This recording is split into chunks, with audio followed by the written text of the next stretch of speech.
The recent revelation of the Andrew Holness-led government's decision to impose a gag order on cabinet ministers and government lawmakers from commenting on matters related to the Integrity Commission and the identity of the 6 parliamentarians who are under investigation for illicit enrichment is both shocking and deeply concerning.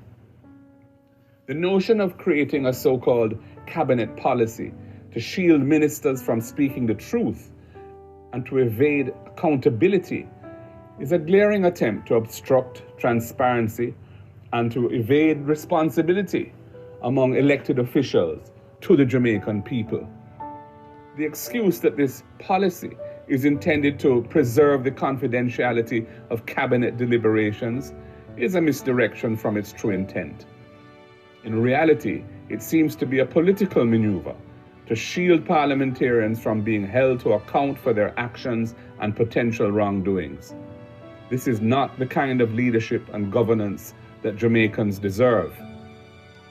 The very essence of democratic governance hinges on transparency, accountability, and the duty of elected officials to provide explanations to the people they serve. This so-called policy undermines these fundamental principles and erodes the trust between the government and its citizens. The People's National Party views this cabinet policy as a dangerous subversion of democratic values. It is an abuse of power at the highest level, and it contradicts the ideals of open and honest governance that the Jamaican people have a right to expect from their elected representatives. The PNP's stance is in stark contrast to this approach.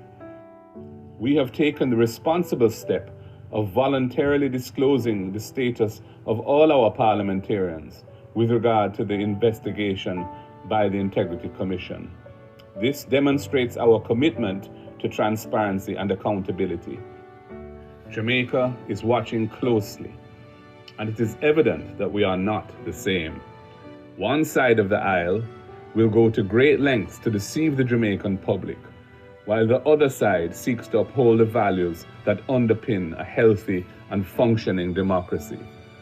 The signing of the Integrity Commission's Leadership Code of Conduct is another example of this.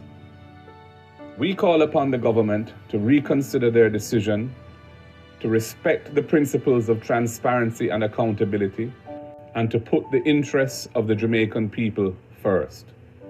Our nation deserves leadership that is open, honest, and dedicated to serving the best interests of all citizens of Jamaica, land we love. Family, tell them what you think about this. Tell them what you think about it, because all of a sudden there's a gag order and parliamentarians. All of a sudden nobody can talk about IC, Integrity Commission, no more. And I want you guys to know also that the PM came out and said he's not aware of any JLP member who is on a probe for illicit wealth. I repeat, the PM said he's not aware of any of his members on his side who is under probe by the Integrity Commission for illicit wealth. And beg me to wonder why them that fight the Integrity Commission so. I was only see the fight coming from them in Parliament, campaign trail. All the tapes are out there, and they're still going at it.